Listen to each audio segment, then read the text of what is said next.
Welcome to the ICAST Online 2020 Conservation Seminar Series. I'm Kelly Ralston, Southeast Fisheries Policy Director for the American Sport Fishing Association. Today's seminar takes a look at the other red snapper. While a lot of attention has been given to red snapper in the Gulf of Mexico, anglers in the South Atlantic have had less than 40 days of access to this species over the last 10 years, with a 4-day recreational season this year. We have a great panel to talk through the issues and efforts to not only rebuild the stock that was determined to be overfished and undergoing overfishing back in 2009, but also to restore access for anglers. Today we have Representative John Rutherford from Florida's 4th Congressional District, South Atlantic Fishery Management Council member Spud Woodward, and Council Chair Jessica Mccauley to talk about policy, funding, conservation, and management challenges. Let's begin with Congressman Rutherford. His Northeast Florida district is ground zero for the South Atlantic red snapper fishery, and he's made it a priority issue. We appreciate him taking time to update us on his efforts in Washington, D.C. Congressman? Hello, I'm Congressman John Rutherford from Florida's 4th Congressional District, and I'm sorry we can't all be together this year, but I do hope that we can all get together in Florida very soon.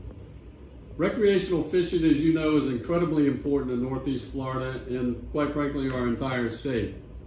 In our district alone, there are 100,000 anglers who contribute nearly $400 million in economic output every year.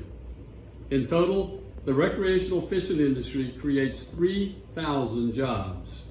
Since coming to Congress, one of my top priorities has been to address the federal management of the South Atlantic red snapper. I remain incredibly frustrated with these short seasons.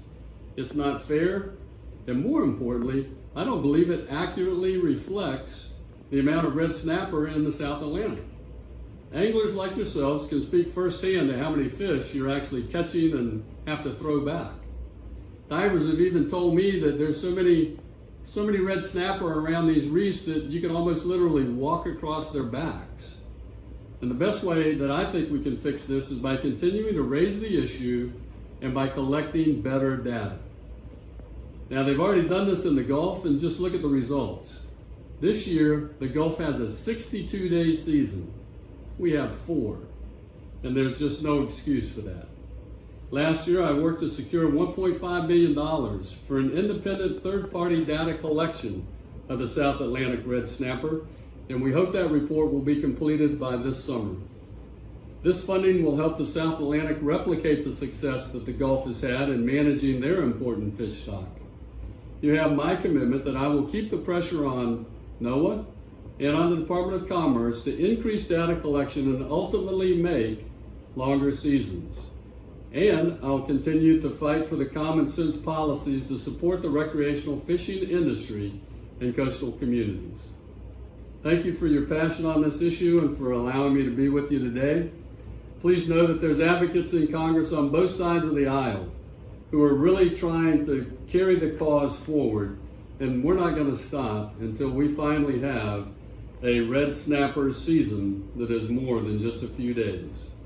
So thank you, and God bless.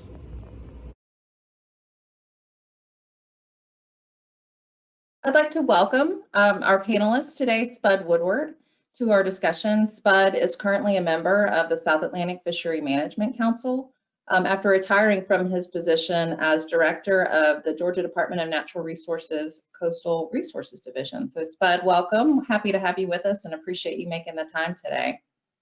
Thank you, Kelly. Glad to be here.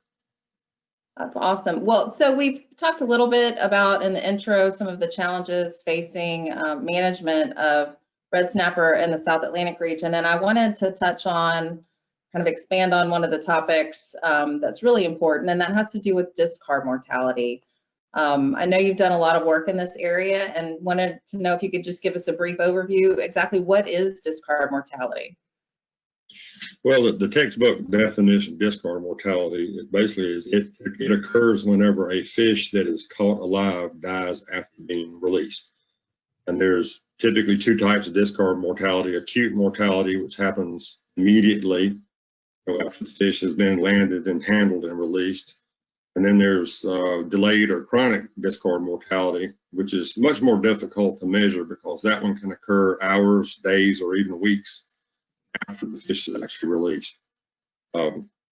The discard mortality rate is typically calculated as a percentage of the fish that die after they're being released. Scientific studies are used to estimate discard mortality. It's always been a difficult thing for scientists to do because a lot of times the study methods themselves actually induce further stress on the fish. One of the things that's really helped us with estimate discard mortality has been the advances in acoustic telemetry. Putting a tag in a fish, releasing it, and then tracking that fish over sometimes years to determine its fate. And what fishery scientists do with discard mortality is they'll take that percentage rate and they apply it to the estimates of discards that come from fishermen surveys. And then they'll use that estimate of dead discards in addition to the estimates of the fish that are harvested to come up with an estimate of total removals from the population. Okay. So what actually causes discard mortality in a fish? Well, in recreational fishing, the process of hooking, fighting, landing, handling, all those things contribute stress and potential injury to a fish.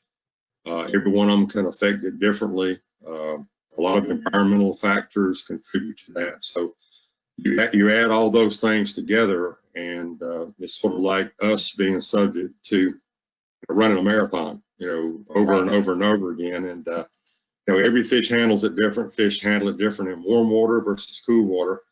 Another major factor is predation. When a fish is released and its body functions have been impaired, it's more vulnerable to predation at the surface. But one of the ones that's particularly challenging is barotrauma, and that is when a bottom-dwelling fish is brought up rapidly to the surface. The gases in that fish's body expand rapidly, very much similar to what everybody calls the bends in human divers. The symptoms include bulging eyes, the stomach protruding from the mouth, the inability of the fish to descend. Once it's released, it basically, has to stay on the surface and makes it more vulnerable to predation. So those are the things that all sort of contribute to the discard mortality. I see. Got it. So why is discard mortality an issue in the South Atlantic, and I guess specifically to red snapper and kind of some of the other deeper water snapper grouper species? Well, discard mortality is always a concern for fishery scientists and managers. I mean, I used to tell people all the time that to a fisheries biologist, we just want to know how many dead fish there are. So we can account for those. We want to know how many dead fish there are, how big they are, how old they are, and whether they're male or female. We know how many dead fish there are, and coming up with estimates of dead discards is very difficult, as I already mentioned. And in the South Atlantic, one of the biggest management challenges we've had is with the snapper grouper complex. I mean, we have over 50 species of fish in that management complex. They all overlap with each other and habitat, so it can be very difficult to avoid incidental catches of fish that you're not targeting. A lot of those fish now, because of their life histories, are more vulnerable to overfishing. So you have season restrictions, quantity restrictions, things that require more fish to be released now than ever in the history of marine fisheries management. And the one that's really become, I guess, the sort of the poster child for us now is red snapper. Back in late 2010s, we started trying to rebuild red snapper. So we had, in essence, a total of 38 days of allowable harvest for red snapper in the last decade. And yet the population has expanded in numbers and distribution in an unprecedented way.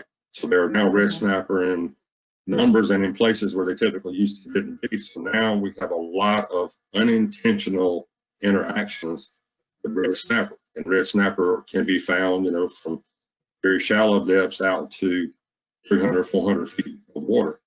And what we've got is a situation now where the discard mortality causes removals from the population in excess of what actually is allowed in the harvest. Well, that's quite the conundrum, isn't it?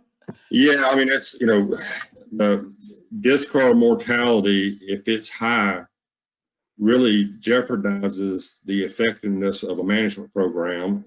It calls to question voluntary discards, where people choose to release fish. If those fish aren't surviving, then their goal of being more conservative, or as the saying goes, limit your kill, don't kill your limit philosophy. If those fish aren't surviving, that jeopardizes that, and it certainly calls to question catch and release fishing. Right. So discard mortality can truly be the conundrum of fisheries management.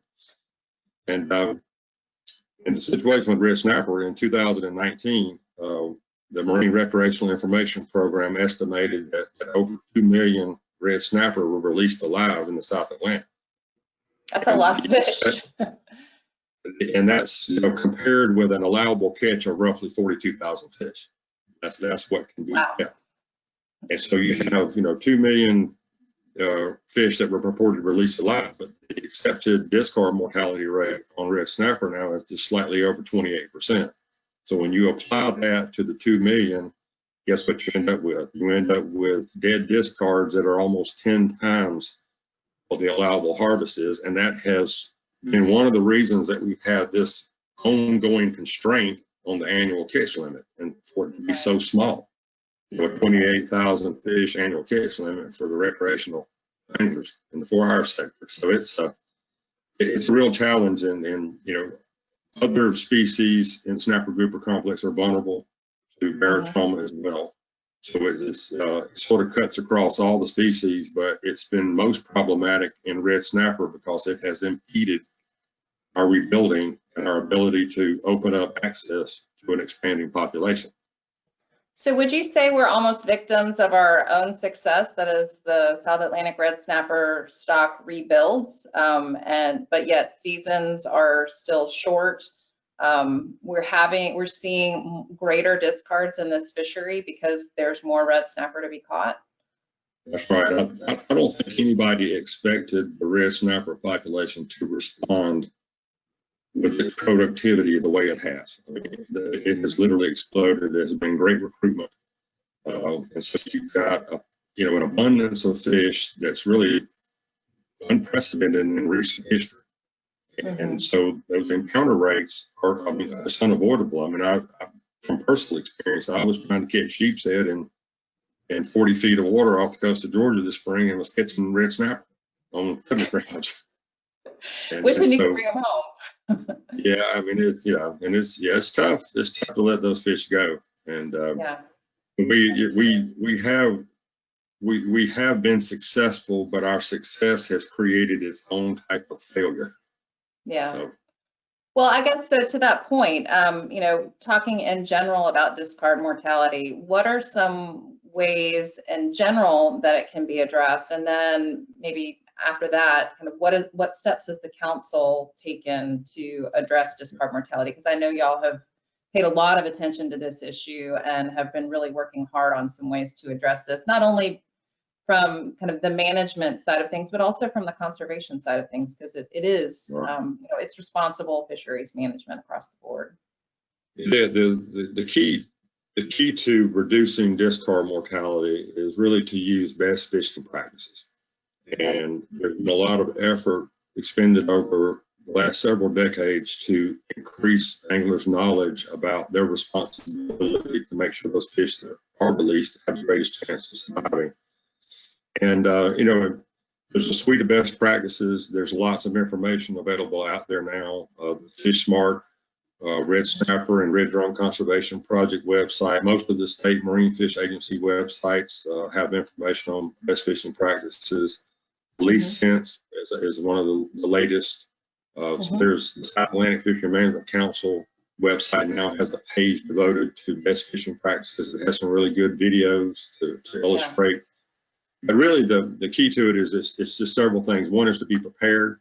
If you know you're going to be releasing fish, and make sure you have the tools to do it and the knowledge to do it right. Sometimes it's avoiding fish. If it's closed season and you know that you're going to be in a situation where you might have to release fish, you can avoid them, all the better.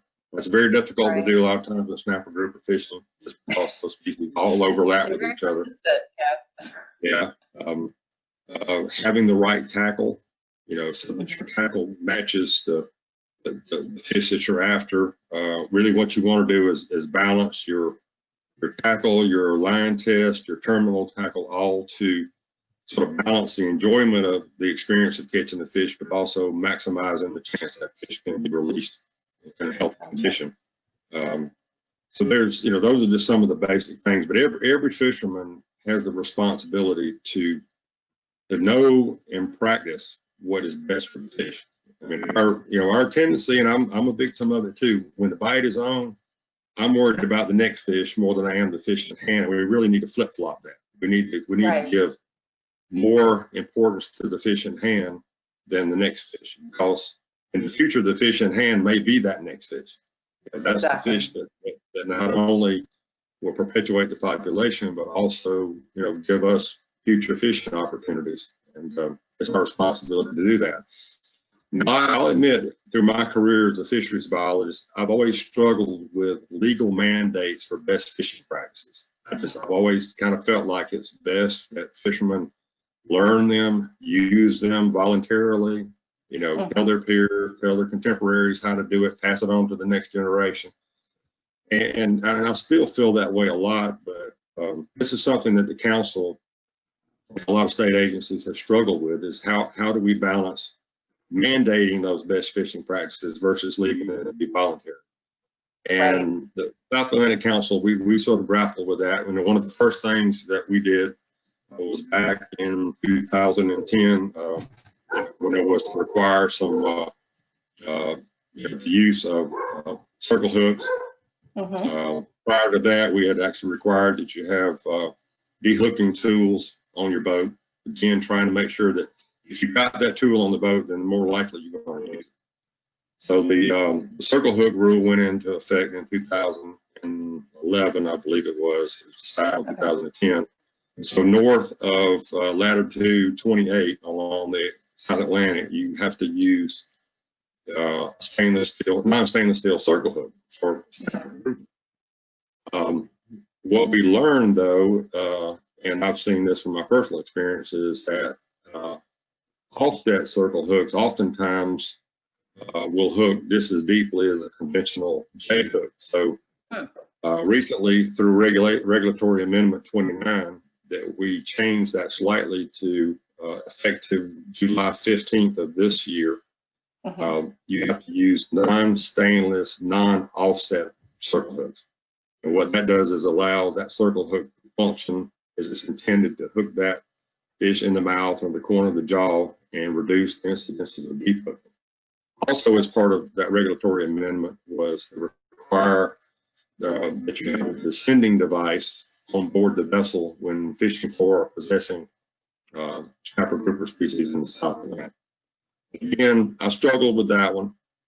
But really what convinced me that making it a legal mandate was valid was I think the only way we'll get credit for anglers using descending devices and using those conservation tools and reducing discard mortality and turning dead discards into potentially harvested fish is it being mandatory. Yeah, so that's like a management credit, if you will, right? Right. If it's not mandatory, then compliance is somewhere between 0 and 100%. You never know where it's at. And if you make it mandatory, you can at least assume that compliance is going to be closer to 100% than it is to 0. Yeah. And so we're hopeful that will be the case. We struggled with how to define a descending device because the last thing we want to do is stymie innovation. Every situation is a little different, and the definition published in the rule is specific enough to be enforceable, but broad enough to allow people to innovate. To use, if they can come up with a better mousetrap, then by all means, we want people to do what works best for them, because the end goal is to get those fish back in the water and alive, people alive. Yeah, I remember the council did a workshop a couple years back, kind of looking at that spread of what a descending device could be. And it was everything from something as simple as a milk crate to, you know, a leaded line to get it back down, to, you know, something like a sequelizer or some other type of lip clamp that will release at depth. So yeah, there really is a broad range, and I was excited to see the council kind of allow for that degree. And then there may be something new on the horizon that nobody's thought of yet that would also be able to be incorporated. So I think that was a really smart move. Well, and I guess, you know, a question that obviously is going to arise from the fishing community as well, if it's required, where do I get them? And, you know, hundreds of descending devices have been distributed over the last few years through a variety of educational projects. American Sport Fishing Association, you know, sponsored one of those along with Yamaha and other folks in the marine industry. So hundreds have been put in the hands of owners and guides. Back during the Miami Boat Show, I talked to Jeffrey Lederman, the inventor of the sequelizer, and he assured me that he was ready to ramp up production to make sure that, I have no doubt.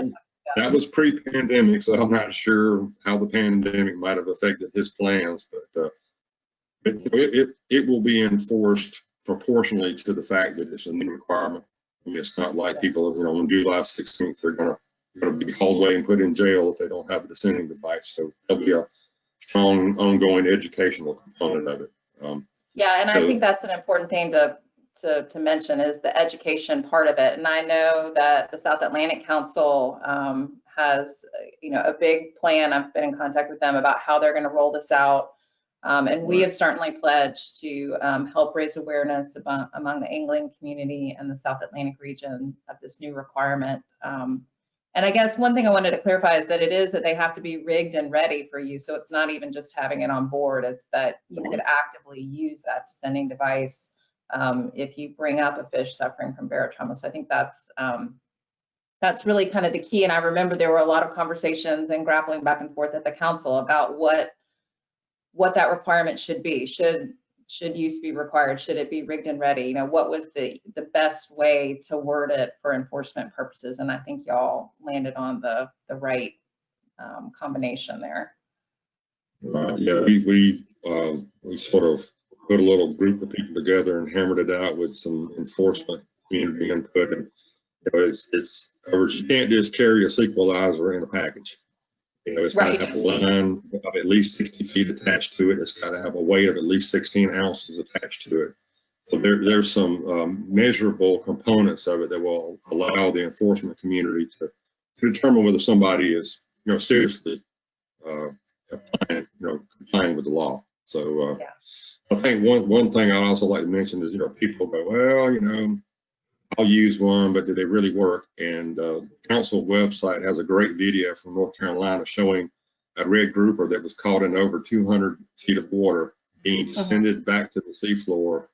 That fish was actually implanted with an acoustic telemetry tag, and they followed that fish for a long period of time. So even fish caught over 200 feet of water can be successfully recompressed and survived. And you know, that's great information. And so when the time that you take to use a descending device is well worth it, and it's what we owe the resource. You know, we owe those fish the best care that we can give them, and that's our future. So it's going to take a change of behavior. You know, people will just have to. I mean, hopefully they'll make it enjoyable. I mean, if I take young people on the boat, I mean, descending the fish can be part of the experience, part of the fun. So, yeah, it's almost like catching it twice, right? Hopefully one day we'll be able to catch it twice. So, well, thank you so much, Spud. Were there any other closing comments you wanted to give? Well, I just, you know, I know people are frustrated with some of the management issues we have going on in the South Atlantic. You know, I'm frustrated too. We're all hopeful that the next South Atlantic red snapper stock assessment is going to show that we make significant progress to rebuilding, and maybe we can be able to turn some of these discards back into harvestable fish, have a little more access. But the key to converting those discards to usable fish is reducing dead discards. And that's red snapper, that's gag grouper, that's scamp grouper, that's red porgy, that's all those fish. You know, and learn how to identify the signs of barotrauma. treat the fish when it needs to be treated. That's another thing. We don't want people sending every fish they catch. If that fish comes up to the surface, doesn't show signs of barotrauma, then the best thing you can do with that fish is get it back in the water as quick as you can. If it has the symptoms of barotrauma, then take the time to treat that fish, get it back to depth, and feel confident that you've fulfilled your responsibility as a fishery manager. Because all of us, scientists and managers, we're not the fish managers. It's the people that catch fish and release fish are the real fishery managers. Well, I really appreciate your comments. I appreciate your work on the council. I know it's a challenge and it can be really frustrating. And so thank you so much for sticking with it and working not only on the conservation side of things, but on the management side as well. Next, we're going to turn to Jessica Mccauley, who is the current chair of the South Atlantic Fisheries Management Council. And she is also the director of the Division of Marine Fisheries Management at the Florida Fish and Wildlife Conservation Commission. She's going to fill us in on some data issues, as well as stock assessment issues and a few other management items. So with that, thank you. Hi. Thank you to ASA and ICAS for allowing me to address questions folks have about current challenges and the future of fisheries management on the Atlantic coast, especially as it relates to red snapper. My name is Jessica Mccauley, and as the chair of the South Atlantic Fishery Management Council and the director of Florida's Division of Marine Fisheries Management, I'm honored to be here, and I appreciate you taking the time to ask questions. If you have additional questions after this session is over, please feel free to contact the FWC at 850-487-0554 or marine@myfwc.com.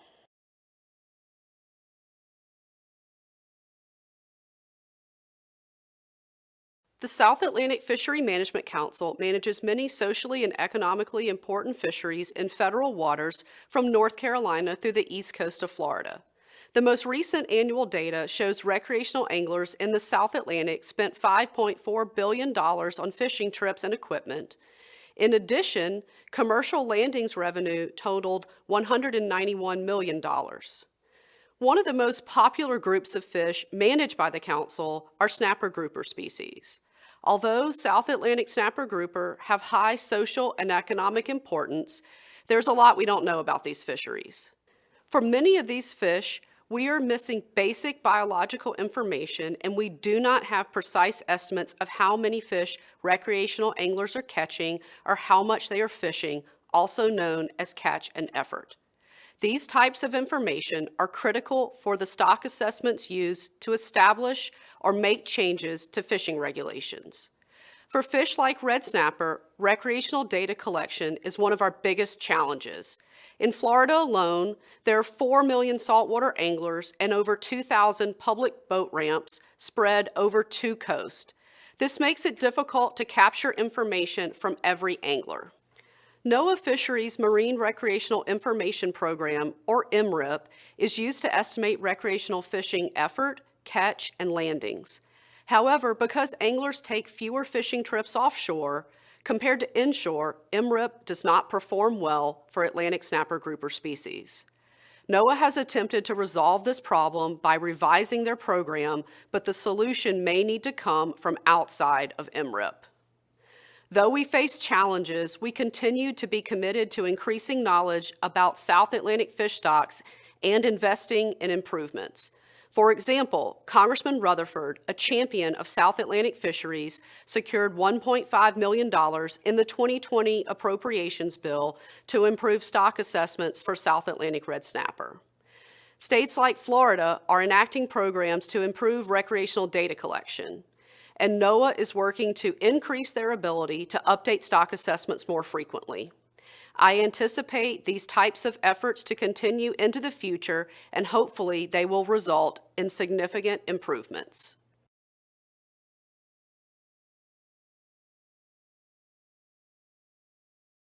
Though these fisheries primarily occur in federal waters, they are important to individual states. This is why states like Florida participate in research and data collection to aid federal management. The Florida Fish and Wildlife Conservation Commission recently took a major step toward addressing the challenge of reef fish recreational data collection by creating the State Reef Fish Survey, or SRFS, which took effect July 1, 2020. SRFS is a statewide expansion of our successful Gulf Reef Fish Survey to Florida's Atlantic coast and the Keys. Data from the Gulf Reef Fish Survey, or GRFS, has helped the FWC set Gulf red snapper seasons and was critical for FWC to be delegated authority to manage the Gulf recreational red snapper fishery in federal waters. Data collected through SRFS will provide a clear picture of the health of reef fish statewide and help ensure long-term sustainability of recreational fishing in Florida. The program includes some of Florida's most socially and economically important reef fish, such as red snapper, gag grouper, and hogfish. SRFS supplements recreational data collected through MRIP by targeting only recreational reef fish harvesters. SRFS has three components: a mail survey, in-person dockside interviews, and at-sea observers on charter fishing trips. SRFS data are used to generate timely and precise recreational fishing estimates. SRFS falls under a data collection category known as fishery-dependent monitoring, where researchers collect data directly from recreational and commercial fishermen. There are several other fishery-dependent monitoring programs at FWC that also provide important recreational data on red snapper.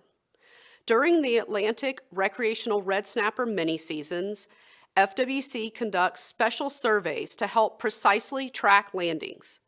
These surveys include monitoring inlets and conducting dockside interviews to gather information on what anglers are catching and how often they fish, and to collect samples from fish they've caught. Other South Atlantic states have their own special data collection programs during these red snapper mini-seasons. In addition to that, the FWC conducts other year-round surveys, such as tagging studies to monitor the survival rates of released fish, which provides important information for stock assessments. FWC also conducts fishery-independent research on Atlantic red snapper and other South Atlantic snapper grouper species. Fishery-independent research gathers information independent of fishery landings data to gain a more complete picture of the changing status of fish stocks. Since 2012, FWC has received short-term funding through various federal grant programs, including sport fish restoration, to complete this type of research. FWC recently secured federal funding to continue monitoring of red snapper and other South Atlantic species on hard-bottom habitat. This survey will help improve data on abundance as well as the size and age of these fish species.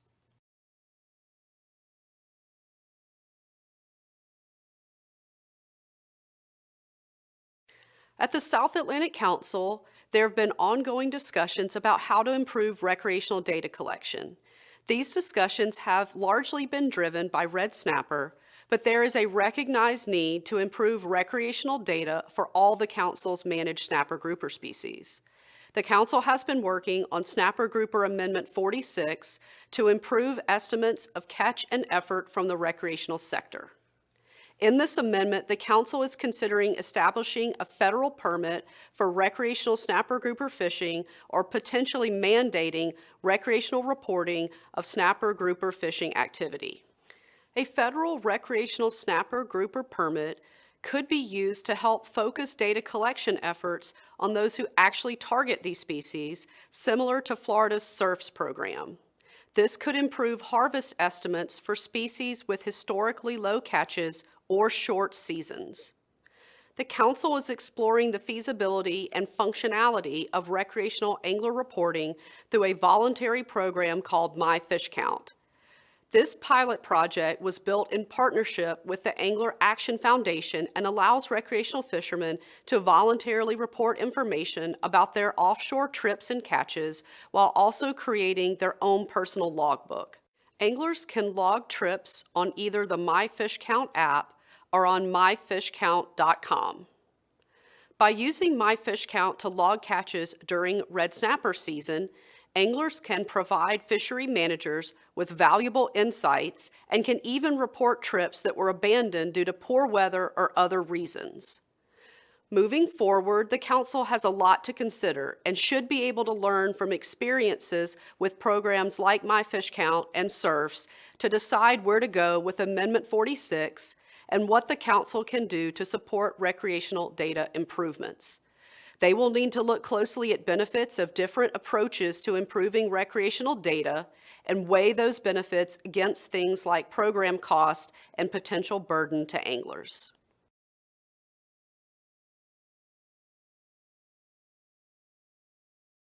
For the last 4 red snapper seasons, harvest has been restricted to a quota that was developed based on catches during many seasons in 2012 through 2014. To allow harvest beyond that amount, we need a new stock assessment and a new quota. NOAA Fisheries is going to conduct an interim assessment which will incorporate all the fishery-dependent and independent data collected since the last assessment. This assessment should be complete in time to revise quotas for the 2021 red snapper season. FWC will be monitoring the progress of the assessment closely, and our scientists will be providing data and lending expertise to this federal process. We look forward to these results. Thanks again to ASA and ICAST for taking time to have us talk about these important issues. Again, if you have questions or would like to learn more, please visit safmc.net or myfwc.com. We look forward to seeing you on the water. As you've heard, management of red snapper in the South Atlantic is complicated. However, there's reason to be hopeful for change in the near term through additional funding, conservation efforts, improved data collection, and management updates. If you have questions, comments, or just want to become more involved, don't hesitate to contact me, and thank you for joining us for ICAST Online.